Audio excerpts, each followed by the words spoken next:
नमस्कार साथियों, यूवन मैथ पे आपका स्वागत है।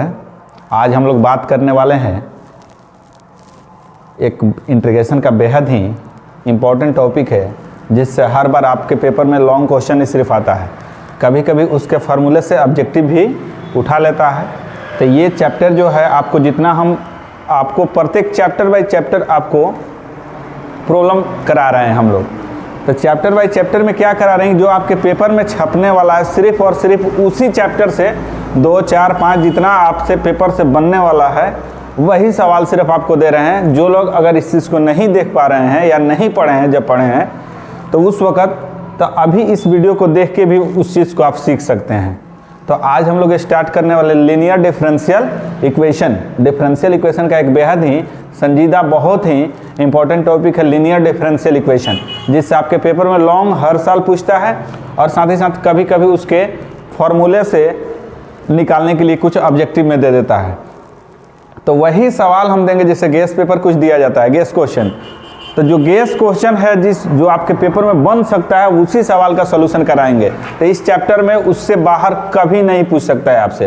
तो जितना दिन से हम पढ़ा रहे हैं 12 वर्षों में ये चीज़ हम जरूर देखे हैं कि जो चीज़ आपको बता रहे हैं उसी के अंडर में आएगा। 5 सवाल का हम कराएंगे, 5 या 7 सवाल, उसी से कोई एक ना एक रह जाएगा। 4 या 5 सवाल जो भी हो, जो बता रहे हैं उसी से आपका लॉन्ग पकड़ में आ जाएगा। लीनियर से अगर आपके पेपर में आ रहा है तो वो टॉपिक आपको सिर्फ और सिर्फ एक वीडियो यहाँ अगर आप देख लेते हैं, यहाँ से आपका 5 नंबर क्लियर हो जाएगा। हर बार हम आपको यही काम करने वाले हैं, चैप्टर बाय चैप्टर। जिस चैप्टर से संभावनाएं हैं कि आपके पेपर में छप सकता है प्रॉब्लम, उसी चैप्टर को हम लेके आ रहे हैं। छोटा छोटा वीडियो होगा, 20 से 25 मिनट का वीडियो होगा, जिसमें जो चैप्टर से इम्पोर्टेंट जितने क्वेश्चन हैं सबको हम सॉल्यूशन करवा रहे हैं। तो आज नंबर आया है लीनियर डिफरेंशियल इक्वेशन का। तो हम लोग बात करने वाले हैं लीनियर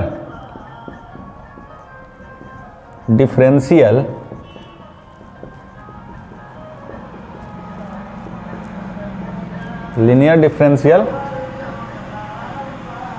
इक्वेशन।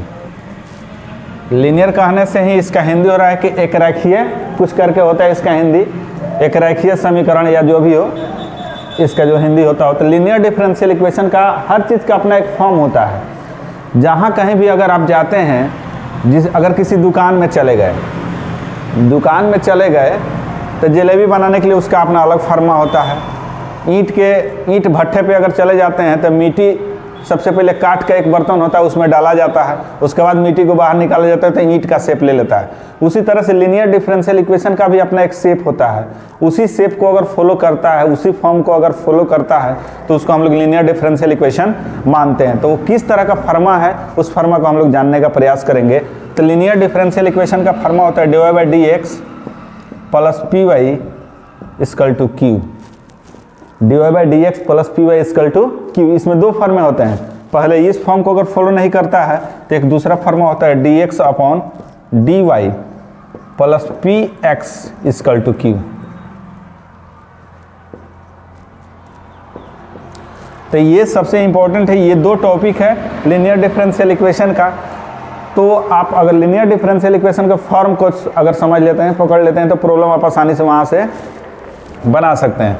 तो सबसे पहला काम इसमें आपको क्या करना है कि लीनियर डिफरेंशियल इक्वेशन में कि अगर आप dy/dx प्लस py q दिया है, अगर उस फॉर्म में दिया है, यानी इस फॉर्मा का अर्थ हो कि dy/dx से पहले कुछ नहीं होना चाहिए। अगर dy/dx से पहले कुछ है तो उसी नंबर से इस टर्म में डिवाइड करेंगे तो वो टर्म कैंसिल आउट हो जाएगा, तब आपको लीनियर का फॉर्म मिल जाएगा। एक प्रॉब्लम हम लोग करते हैं, इस प्रॉब्लम से आपको जो भी है क्लियर हो जाएगा। जैसे अगर दिया है यहाँ x dy/dx plus 2y equal to x²। ये आपको CBSE के लिए भी उतना ही इंपॉर्टेंट है, हर स्टेट लेवल बोर्ड के लिए भी उतना ही इंपॉर्टेंट है। तो x dy/dx plus 2y equal to q। तो लीनियर डिफरेंशियल इक्वेशन का फॉर्मा क्या होता है बाबू कि dy/dx plus py equal to q, यानी dy/dx से पहले कुछ नहीं होना चाहिए, यहाँ है। तो सबसे पहला काम कर रहे हैं कि इस फॉर्म के रूप में इसको कन्वर्ट करेंगे।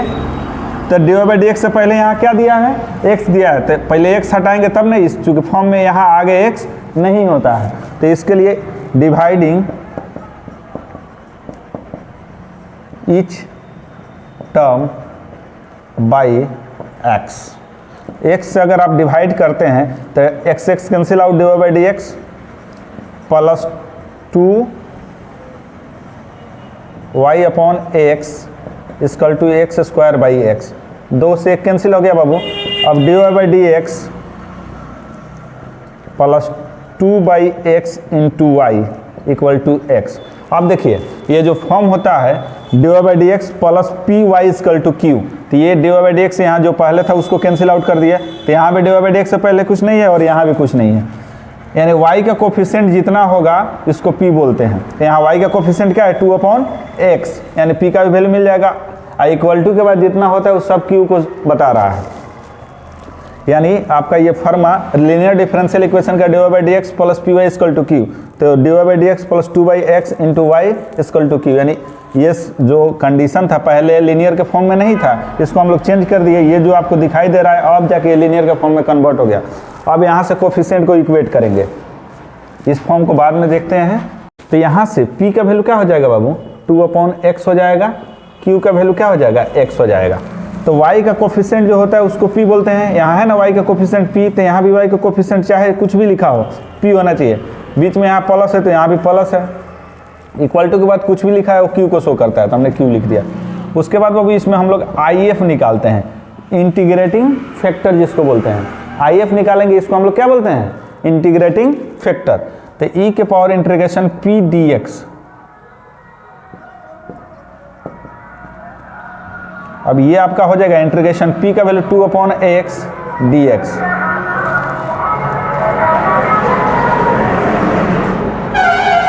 अब देखिए 2 तो कांस्टेंटों के बाहर हो जाएगा, 1 अपॉन एक्स डी एक्स हो गया ये। तो e के पावर 2 और 1 बाई एक्स का क्या होता है log x। अब जरा सा ये जो पावर है, कभी पावर था तभी ना आगे आया, तो log के प्रॉपर्टी से हम इसको क्या लिख सकते हैं log x स्क्वायर, पुनः पावर को आगे लिख सकते हैं। इंटीग्रेशन में या डिफरेंशिएशन में आप लोग पीछे पढ़े होंगे, e का पावर log के फॉर्म में कुछ भी लिखा है, याद रखिएगा, ध्यान से सुनिएगा इस बात को। e के पावर log के फॉर्म में कुछ भी रहे तो जो log का एंगल होता है वही सिर्फ बचता है। तो यहाँ e का पावर log के रूप में क्या है एक्स स्क्वायर, अगर यही पहले 2 हो रहता तो ये कंडीशन अप्लाई नहीं होता, यानी e का पावर log के फॉर्म में कुछ भी रहना चाहिए। तो यहाँ आगे अगर कुछ भी है तो जो भी आपको नजर आ रहा है उसको पहले साइड में ले जाएंगे। तो e के पावर log के फॉर्म में कुछ भी रहे तो क्या बचेगा, जो इसका एंगल है यानी एक्स स्क्वायर। हम लोग IF निकाल लिए क्या बाबू एक्स स्क्वायर। चलिए उसके बाद अगर IF आप निकाल लेते हैं तो लिखेंगे नाउ, तो अगर आप IF का वैल्यू x के फॉर्म में निकाले हैं तो y इंटू IF लिखिएगा। इस बात को हमेशा ध्यान में रखिएगा कि अगर IF जो निकाले हैं x के फॉर्म में आया है तो y इंटू IF लिखिएगा, और q इंटू IF dx। अगर x के फॉर्म में आएगा तो dx लिखिएगा, y के फॉर्म में आएगा तो dy लिखिएगा। तो ये y इंटू एक्स, एक्स का वैल्यू क्या है एक्स स्क्वायर, और q का वैल्यू क्या है हम लोग जो निकाले हैं x है, IFO का वैल्यू क्या है एक्स स्क्वायर dx। तो y एक्स स्क्वायर, अब ये आपका एक्स क्यू हो जाएगा, इंटीग्रेशन करेंगे तो पावर 1 जुड़ जाएगा, 2 1 3 होगा, 3 में 1 जोड़ेंगे तो 4 हो जाएगा प्लस के। अब लीनियर डिफरेंशियल इक्वेशन में क्या होता है कि y इक्वल टू आपको हमेशा निकालना होता है। जैसे यहाँ y एक्स स्क्वायर है तो सिर्फ y बराबर चाहिए आपको, तो ये जो इंटू में है इधर आएगा तो डिवाइड हो जाएगा ना, x के power 4 upon 4x square plus k by x square. ऊपर संख्या 4 है और नीचे 2 है, यानी एक्स स्क्वायर अपॉन 4, या नीचे से ऊपर जाएगा तो नेगेटिव हो जाएगा। ये आपका लीनियर डिफरेंशियल इक्वेशन है। ये बहुत ही इंपॉर्टेंट टॉपिक है, आपके पेपर में हर साल छपने वाला है लीनियर डिफरेंशियल इक्वेशन, जो कि लॉन्ग में आएगा। कभी कभी ऑब्जेक्टिव में क्या पूछता है कि IF बराबर क्या होता है, ये ऑप्शन दे देगा आपको, IF इक्वल टू क्या होगा, एक फॉर्म दे देगा, उस फॉर्म से पूछेगा IF बराबर क्या होगा, तो वहाँ से आप देख के टिक लगाएंगे e to power p dx, e to power integration p dx। तो ये आप IF को भी कभी कभी पूछ देता है, उसी में से निकाल के कभी कभी पूछ देता है। तो आप ये फॉर्म को हमेशा याद रखिएगा, इस फॉर्म से हरदम आपके पेपर में सवाल फंसते हैं। ये बहुत इंपॉर्टेंट है, आपको चैप्टर बाय चैप्टर हम कराए हैं। जो लोग अभी तक वीडियो नहीं देखे हैं, सब वीडियो आप पढ़ा हुआ है, वहाँ से आप जाके देख सकते हैं। जितने वीडियो हैं सब हम चैप्टर बाई चैप्टर कराए हैं, वहाँ से आप जाके इसको देख सकते हैं। जो लोग अभी तक नहीं देखे हैं, चैप्टर बाई चैप्टर है, जिस चैप्टर में जो इम्पोर्टेंट है उसी टॉपिक को हम सिर्फ डिस्कशन में लेके आए हुए हैं। तो अब आते हैं नेक्स्ट प्रॉब्लम पे। अब आते हैं बाबू dy अपॉन dx प्लस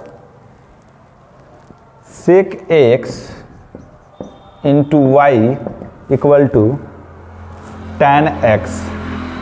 ये आपको CBSE में कई बार पूछा गया है, 2006 और 8 दो बार इस CBSE में पूछा गया प्रॉब्लम है।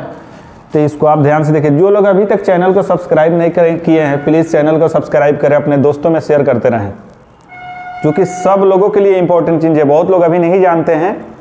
चैनल पे जो लोग नए नए आ रहे हैं, सभी लोग अपने दोस्तों में शेयर करते रहें। जितने लोग अभी तक सब्सक्राइब नहीं किए हैं, प्लीज़ सब्सक्राइब करते रहें, लाइक कमेंट करते रहें, क्योंकि मोटिवेशन के लिए आपका लाइक और कमेंट सबसे इम्पोर्टेंट है। क्योंकि आगे हमको प्रेरणा मिलता है इससे और भी वीडियो बहुत सारा बनाने के लिए। आपको जो चीज़ पे दिक्कत हो रहा है, जो आपको टॉपिक लग रहा है कि यहाँ से हमको टॉपिक कमज़ोर है या वीक है, तो उस टॉपिक पे आप हमसे कमेंट करके बताएं कि सर ये वीडियो आप हमको बना के प्रोवाइड करवाइए, हम उस वीडियो को काम करेंगे। आपके पेपर में अगर आने वाला उस वीडियो उस टॉपिक से है तो आइए देखते हैं। यहाँ ये तो डायरेक्ट फॉर्म पे ही है, dy by dx plus P Y equal to Q, यानी y का कोफिशिएंट यहाँ sec x थे, यहाँ y coefficient p equal to के बाद यानी p बराबर क्या हो गया बाबू, sec x, q बराबर क्या होगा tan x। इससे पीछे वाला प्रॉब्लम हमने x से डिवाइड किया था। x से डिवाइड करने के पीछे का रीजन क्या था कि dy बाई dx से पहले x था। इस फॉर्म क्या कहता है कि dy बाई dx से पहले x नहीं होना चाहिए। तो dy बाई dx से पहले x रहेगा तो x y रहे, जो भी रहे उसे आपको डिवाइड करना होगा। तो यहाँ से हम क्या निकालते हैं बाबू, IF निकालते हैं। IF निकालने के लिए क्या फार्मूला होता है, e to power integration p dx। Integration p का वैल्यू क्या है, sec x dx। अब जरा सा ध्यान दीजिए इंटीग्रेशन। अब sec x का क्या होता है integration, log sec x plus tan x होता है, log sec x plus tan x होता है।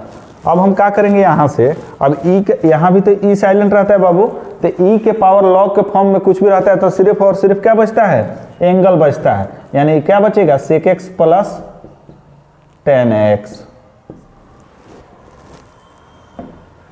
अब यहाँ से करते हैं हम लोग now y into I F integration Q I F D x. ये आपका कंडीशन हो गया। तो आई एफ का वैल्यू क्या है बाबू, sec x plus tan x।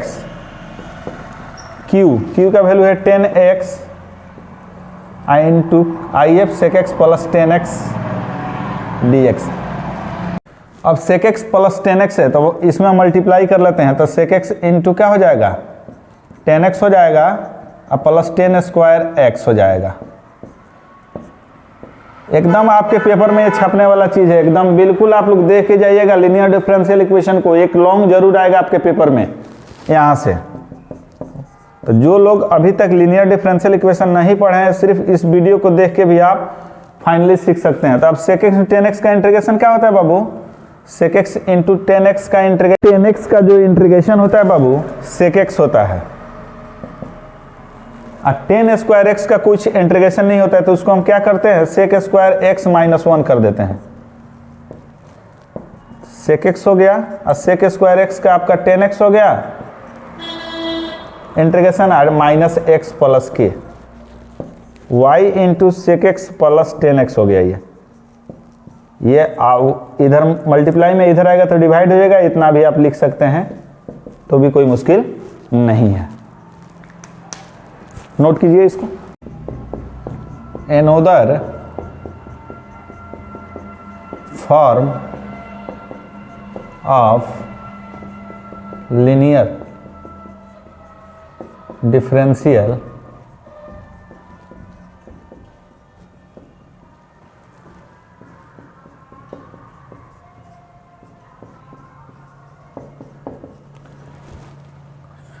Equation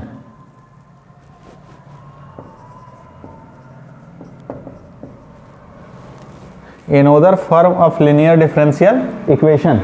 इसमें हम लोग वर्क क्या करते हैं, another form of linear differential equation में जो भी आपका dy जैसे उसमें क्या होता है कि होता था कि dy by D x plus P Y equal to Q लिखते थे, लेकिन इसमें हम लोग क्या वर्क करते हैं कि आपका dx अपॉन dy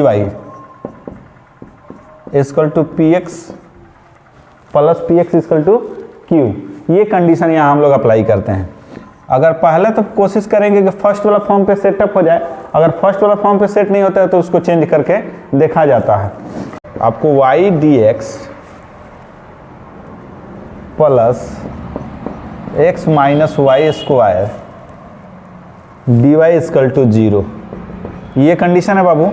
तो सबसे पहला काम क्या है कि लीनियर डिफरेंशियल इक्वेशन के फॉर्म में इसको डिराइव करें, यानी d Y by D x plus P Y equal to Q, यानी d Y by D x निकालना होगा तो y d x equal to ये उस साइड चला जाएगा, ये minus x minus Y square D y हो जाएगा, अब माइनस से मल्टीप्लाई कर लेते हैं, ये इधर चला गया यानी d y upon d x, तो y by y square minus x हो जाएगा, वाई स्क्वायर माइनस एक्स हो गया।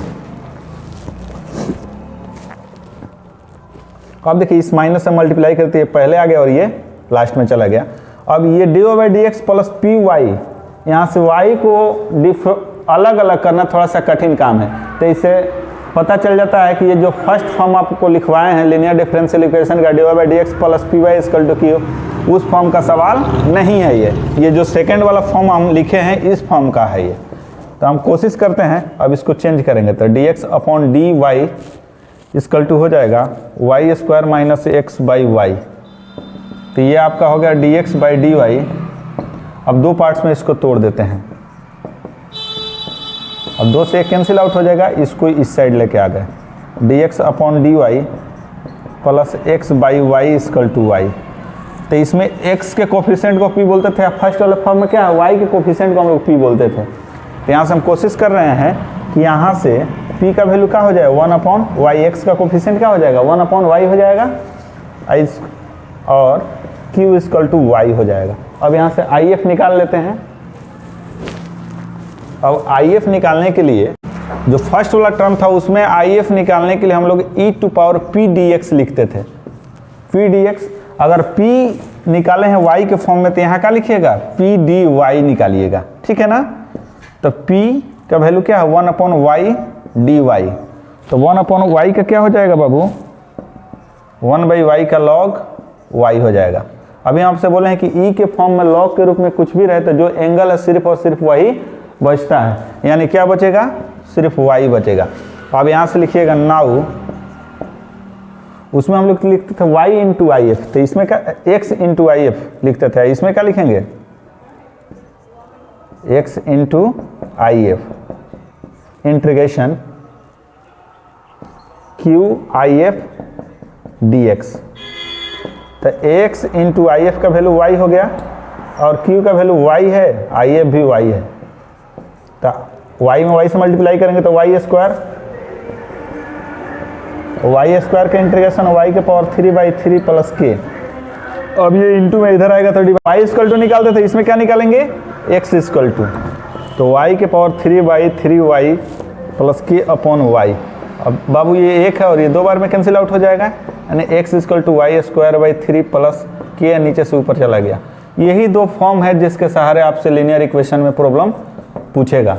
तो आप लोग को इस बात का हमेशा ख्याल रखना होगा कि जो भी लीनियर डिफरेंशियल इक्वेशन का प्रॉब्लम है उसको हम किस तरह से सॉल्व करें कि आसानी से हो जाए। बहुत छोटा टॉपिक है, यही 3 सवाल आपको बताए हुए हैं। मैक्सिमम चांस रहता है कि जो फर्स्ट वाला फॉर्म है उसी फॉर्म से सवाल उठाए आपके पेपर में, तो इसको आप लोग यहाँ से देख लीजिएगा। ये 3 सवाल है लीनियर डिफरेंशियल इक्वेशन का, इस 3 को ही आप सिर्फ कर लेते हैं तो दूसरा इसके बाद वाले जो भी टॉपिक हैं आपको करने की अब जरूरत नहीं। लीनियर डिफरेंशियल इक्वेशन में बस यही 3-4 सवाल है, अपने से आप लोग एनसीईआरटी से लगा सकते हैं, वहाँ से लगा के देख लीजिएगा। जहाँ डाउट हो फिर हमको कमेंट करके बताएंगे आप लोग। अब इससे ज़्यादा आपके पेपर में कहीं से क्वेश्चन नहीं आने वाले हैं। लीनियर डिफरेंशियल नेक्स्ट डे फिर एक नेक्स्ट टॉपिक पे आते हैं जो आप